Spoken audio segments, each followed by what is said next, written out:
Hello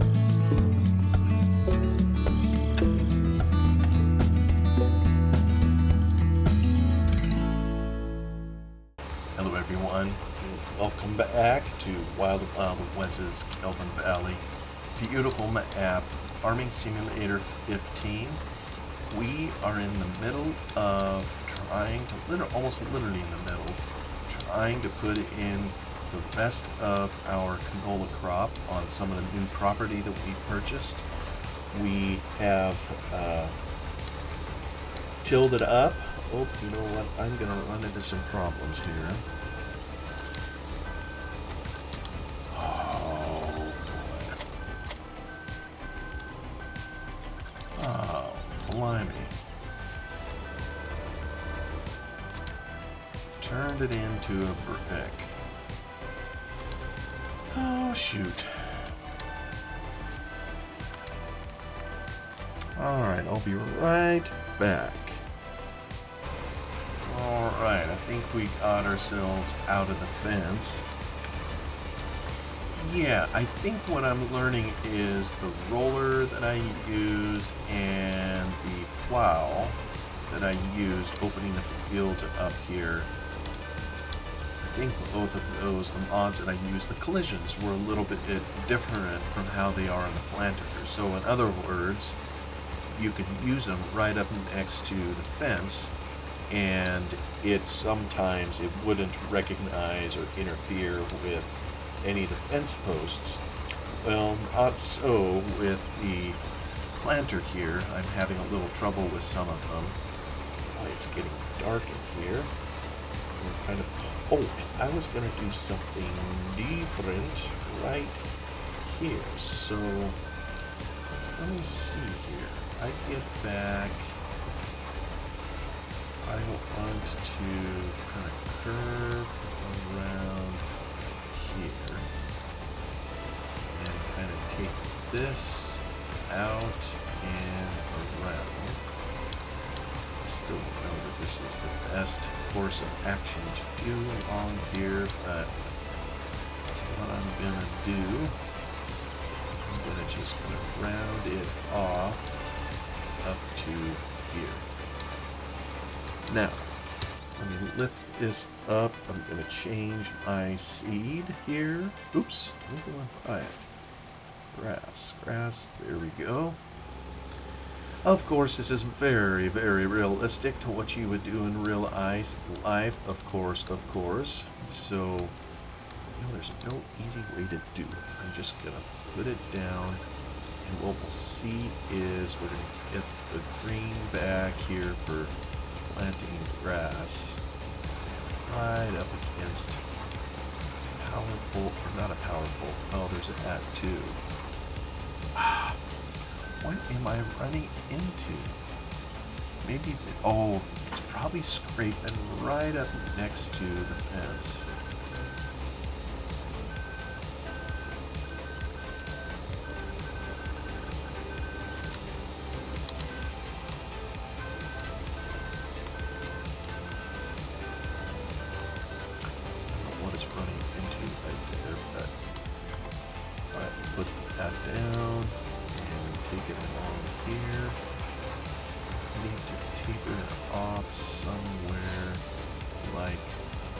There, maybe. Okay. Come around here. Try to put in. Yeah, I think I want to just grass this area. So yeah, I'm interfering with the fence. It's just kind of a little ticklish to deal with. The trouble is, I'm seeing I'm not able to. See, that's kind of what I was commenting earlier. The other equipment that I was using was able to get it working here, able to ignore some of the fence posts easier, so I could overlap kind of, and see here I'm kind of interfering. Oh, there I got it. Yeah, there I got it. So, okay. Except it's grabbing something in there. And it's probably, oh, look at that. yeah, see, it's interfering. There's this right in the middle of a fence post, and it's hard to just tell where all the collisions are. Let's see if I can back it out this way. That may be what I need anyhow, is I do a little spot over here. And this is why I don't want to be in this particular corner, which is to avoid having to deal with the fence. But I am glad that I was able to kind of... I should be doing this, I think, with the smaller planter. It'd be a little bit easier to kind of form this in here. So I'll try to do just a little bit more, and it's going to just have to be a little funky, I think, this go around, and some there. Alright. This is definitely something that they changed in later versions, you know, where you couldn't just lay down a grass texture quite like we're doing here. You know, where it isn't so much it lays down a grass texture, it restores the look. Well, it does replant the grass, no doubt about that, but it restores how it looked underneath the field. What am I running into? I wonder if I'm just scraping. Yeah, see, there's a fence post right here. Yeah, maybe I'm closer than I think of it. Sorry, I probably faded in and out there a little bit. So I try to get close to see what's going on. See if I can try to... It's probably going to be hard to try to overlap that.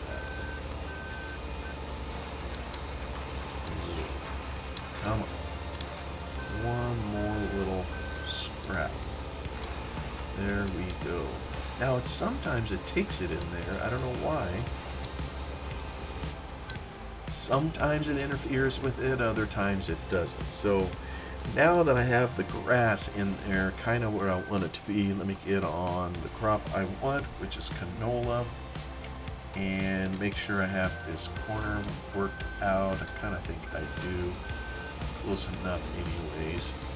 Push it down. Get down and grab this. There we go.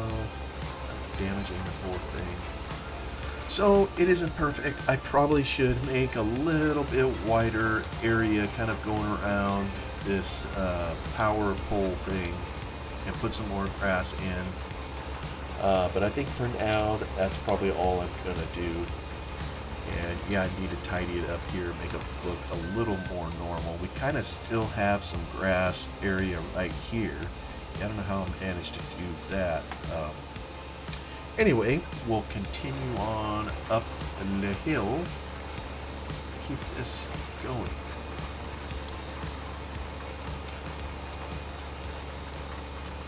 Get through kind of the treacherous outer edge part. Visibility is becoming challenging in here, but we are hard-working farmers, and we work even into the wee hours. It seems like this was another area to interfere with. Ah, there it happened. I just never know when it's going to touch one of those things. Which is all the more reason to stay away from them, right?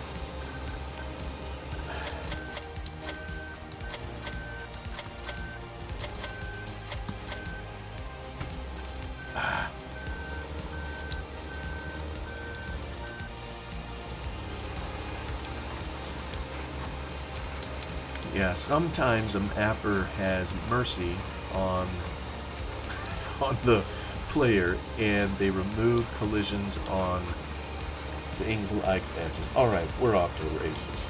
And no, Les, I'm not saying you did it wrong, I'm just saying I'm an inept driver.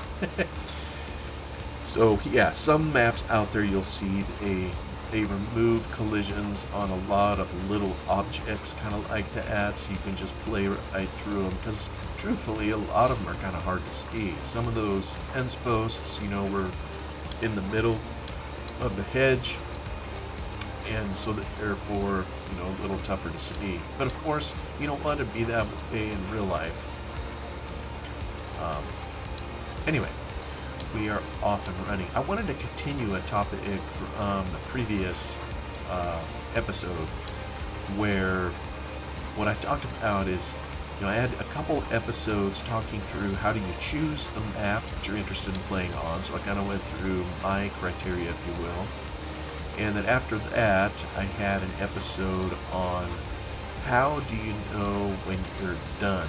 And the list for me is shorter on that one, particularly because I'm not sure I've ever been done in any map.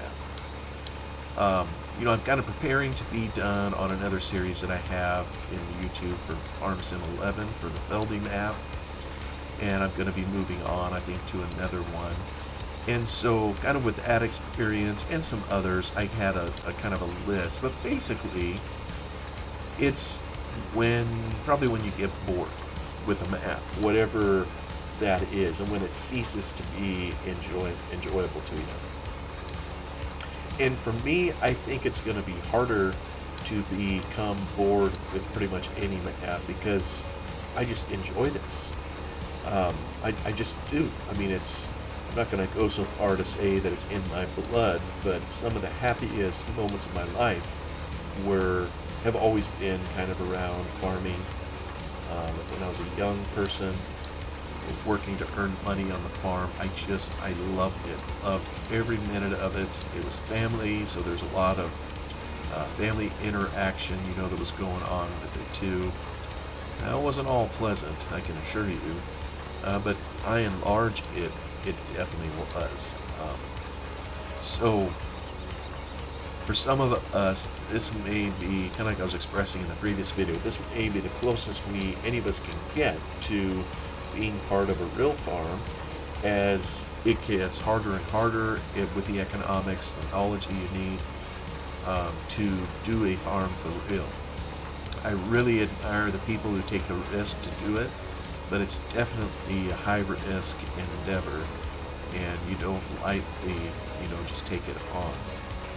But in terms of quitting a map, there were several things we went through in the last episode, and I thought I would try another one. Well, what do you do if you do get bored with it, but you want to keep playing the same map? And in some ways, that's maybe a ridiculous question to ask. So I'm mainly asking it of myself because, I think as I've expressed, I spend a lot of time on a particular map. Once I choose, where I want to have as my farming sim home, once I pick a map, I pretty much play the stuffing out of it. That's just kind of, what I do. And so maybe rather than trying to suggest things for what someone else would do, when they're bored, I'll just share you some of the things that I do to help continue with a certain app. One of the things at the top of my list is to add new mods to it.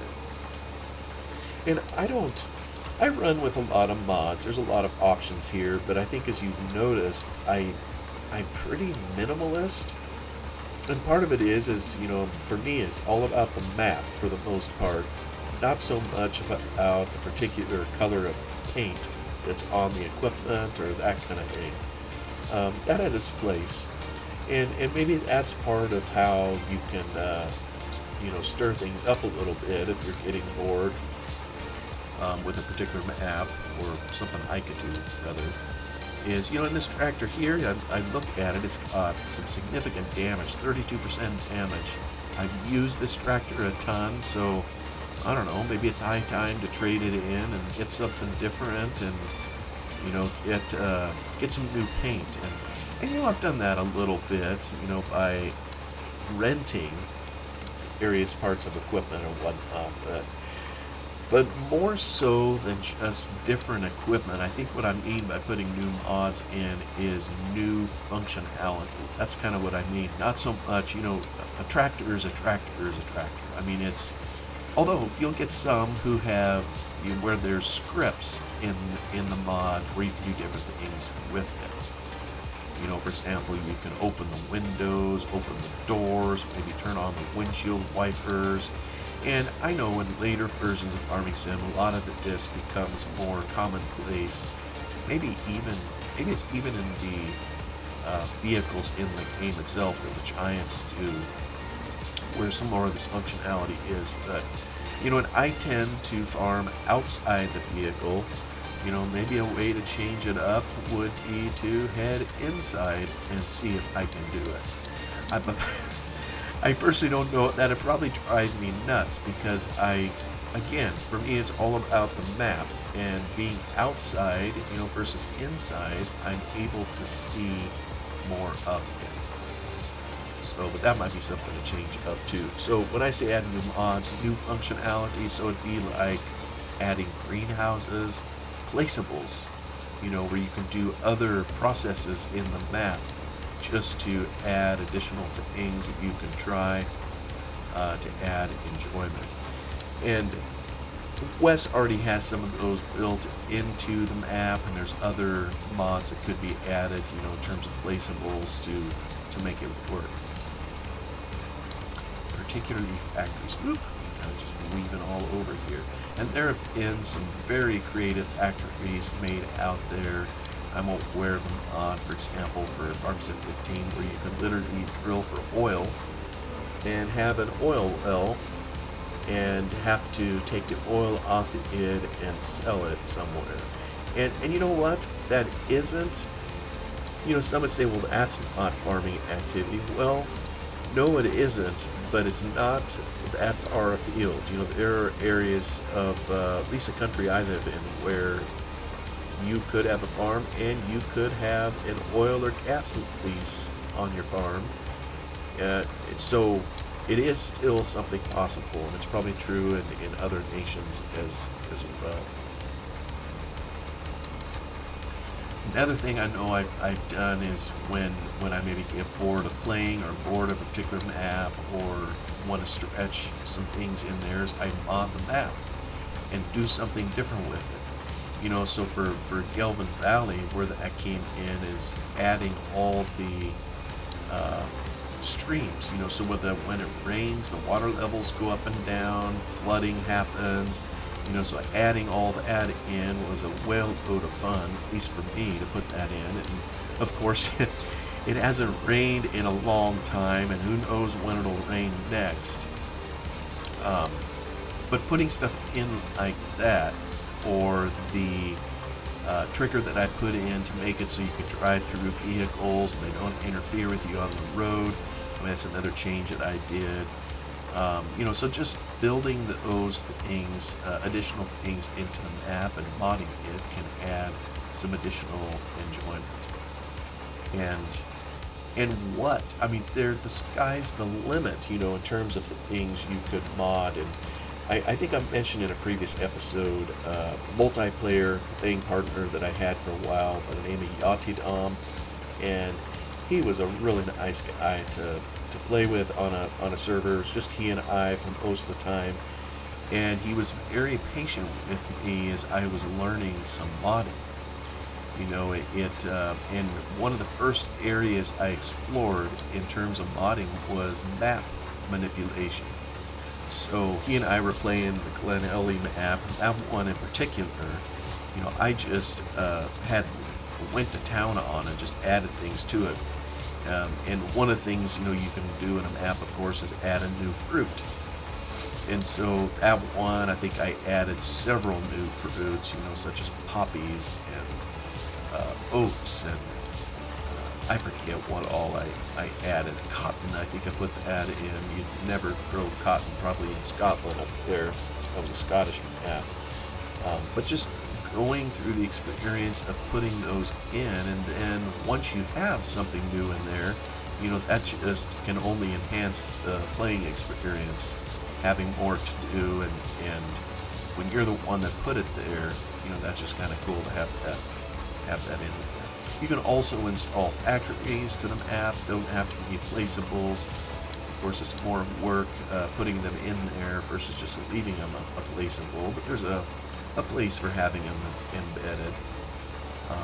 So I know I did that also on Glen Ellie, particularly in later years. I really juiced that map up. New crops, new fields. That's another thing I did on Glen Ellie. There was a whole section of the map, if you will, kind of behind a mountain range that wasn't used. And so I created a whole new field and created a way to get over there. So I did a bunch of map manipulation there, created a kind of a camping area, put in a pond. It isn't all just about the farming, it was ambiance. So put some of that in just to try to practice making something look decent. Well, in this one here, we don't really have as many options for that. I suppose you could do anything you wanted anywhere, but Wes has pretty well built out the entire map, so there aren't just new areas to create, but certainly in a lot of maps there are. And there's always new scripts you could put in a map, whether factory, whether new animals. There's a number of modders out there that created things literally for mappers to put in their map. And, depending on the version, sometime you had to... None of us have all of the skills, modding skills, if you will, to do it all. There are a few who have a lot of them. I know my scripting mentor, Centro, he knew how to make 3D models as well as I do Lua script and work on XML. And I'm sure making a map would have been no problem to him either, but making a model and doing Lua scripting, that's a pretty rare person that can do all that. And so if someone making a map and writing unique Lua scripts for it, that's a pretty rare individual too. And I know here in Farm Sim 17, I wish I remember the name of the map, but I just discovered it not that long ago, even though Farm Sim 17, of course, is getting to be an old game. But there was a mapper who put a ton of brand new, fresh Lua scripts that no other map had, and just embedded it in his map, tinkering with the economy and all sorts of manipulations, just to add additional playability to it to extend it even longer. Really cool stuff. So I guess if you have the ability to write a little bit of code, a little bit of Lua, you can always pause on the farming and go into making a special script for a map or whatever. And I kind of did that here, putting in the script to remove the collisions on all the traffic, as they run through a trigger. That happens in here. That's kind of a unique thing. But that isn't even what I'm thinking of. That's kind of to remove the annoyance or problem that we have, when we are driving farm machinery out on the roads or whatever in here and interfering with those vehicles. So I was thinking more of additional functionality, sort of like that other map I was thinking of. Except I can't remember the name, unfortunately.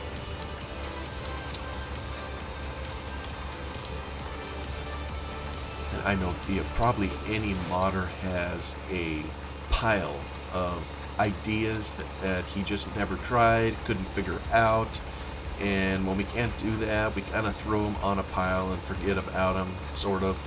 Or maybe we come back to them later once we have some additional skills, figure out how to do it. And some of those, I know for me, are scripts, to put into a map. One problem that we have playing Farming Simulator long enough is, and this kind of removes some of the challenge, and I think I've expressed this before, I think part of the reason the Giants put in huge placeables, to the map, the windmill, the solar panels, and some of those kinds of things, was simply to have a place to put money.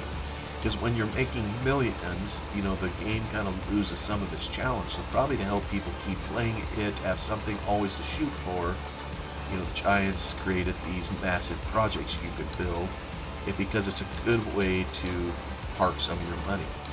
And yeah, you earn something from it by putting them in there, but not that much really, and that isn't the purpose of the game.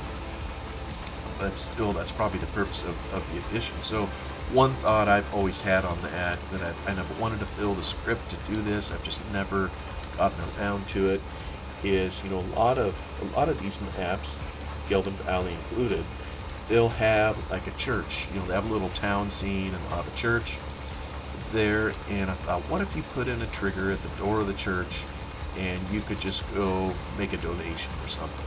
I know that probably sounds silly, but hey, you could go up there and make $1 million donation to the church, and it'd be a way to get rid of some of your excess cash. Only in this case, you wouldn't get anything for it. You wouldn't get a fancy windmill or anything like that. So one of the ideas I had is maybe when you donate, something good happens. The great demands that we have, so maybe there'd be something random that could happen because you donated. Maybe the price of the crop will go up. You'd have a special demand on something, and you could make a little extra money, as if you just need more money. So, figuring out how to code something like that, of course, I don't have a clue, but I could probably eventually, hopefully, figure something like that out. And then there's, in terms of modding a map, there's just huge numbers of special features you can add. So you notice, like here, even though it's getting kind of darker in the game here, just by looking at this, that Wes has already installed what they call multi-angle terrain or something like that. In the base game, the Giants, it goes on the diagonal, and then it goes north-south, and it goes east-west. I'm talking about the angle of all the little furrows, of a plow, or of how the cultivator goes. And for the most part, it looks okay, but it messes with your mind. I mean, nothing like it just isn't realistic. Because in real life, it's going to look more like what we see behind the planter, that we're using right now,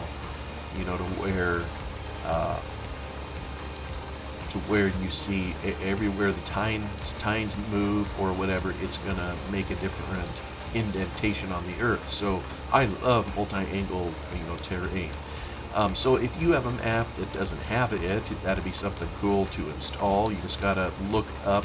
It's just a little bit of Lua coding I think you need to add to your sample mod map Lua file, and then you're off to the races. It's really fairly simple to put it in there, as I recall. Not that hard at all. And in this era, and Wes, again, he put this one in as well, is maybe you install the soil mod, so you have the ability to farm the map differently than you've been farming it. Most maps out there didn't have the soil mod built in, so it was always something you could build in. And I mean, how do you do it? Well, I mean, you just gotta pick it up and learn how. Decker made the soil mod, and he created a tutorial that if you followed it very carefully, you could, pretty much anybody, install it to a map. Just a little mod you could put it in. And here I've chosen to not use the soil mod, but Wes does have it built into Gelvin Valley. Here I probably need a grass berm around this thing, and come on, baby, let's get around here. There we go.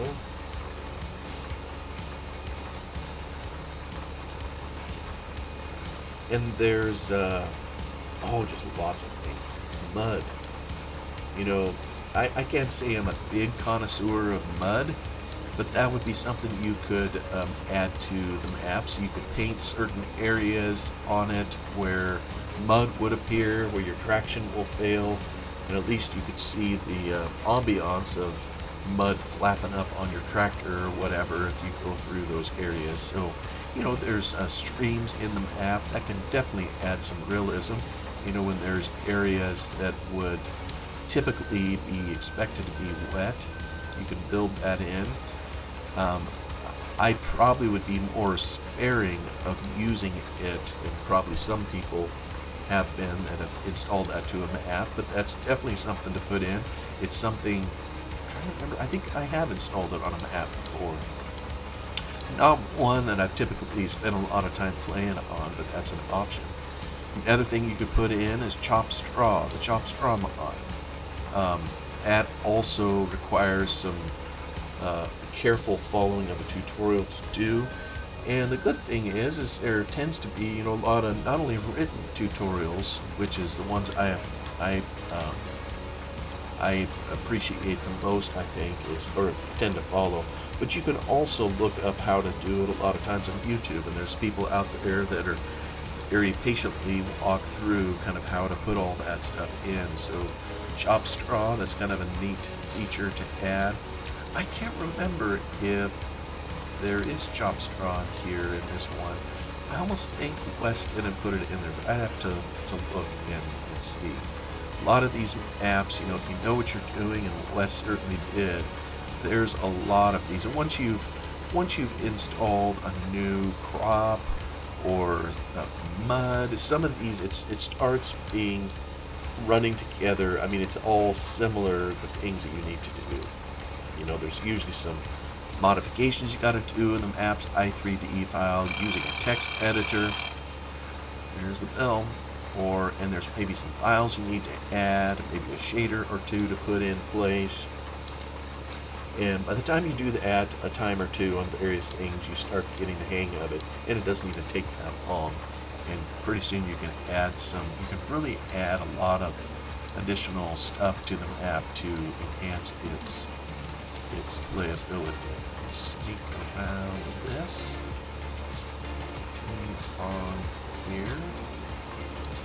So, you get tired of the map a little bit. I don't know, for me, I kind of put on the modding hat and try to make some additional modifications to it to enhance its playability. And West did such an awesome job on this particular map. Hardly need to do any of that. I am doing a little bit. And some of the modding that I've done in here hasn't related even to the map. I mean, it's in other areas, you know, just to enhance the experience. And I mean, at the end of the day, if you get tired of something for a while, you can obviously set it aside for a bit, or like I know a number of us do, we just have additional maps, you know, that we're playing on at any given time. And not only maps, different versions. You know, I really have active saves for most of the versions of Farming Sim. I got one right now on 11, 13, 15. The one I have on 17, it's been a while. Actually, I got a couple on 17. It's been a while since I've been back to them. I have one on 19 and another on 22. So yeah, most of the versions. And I've barely touched Farm Sim 25. I think I've turned it on, and that's about it. I'm still having too much fun here. So even if you get bored, you can still do other things to kind of juice up the experience and keep things going on the same map if you want. Those are just some of the things that I do. Not that anybody asked, but what can I say? Always got to look for something to talk about in here anyhow. The bell has rung, and we're still in the middle of planting. Hopefully you can get this. I got one more field after this one. I can get it done before midnight before the clock kind of resets on the crops. But thank you so much for coming along to give this a listen, and I will see you on the next one. You all have a wonderful day.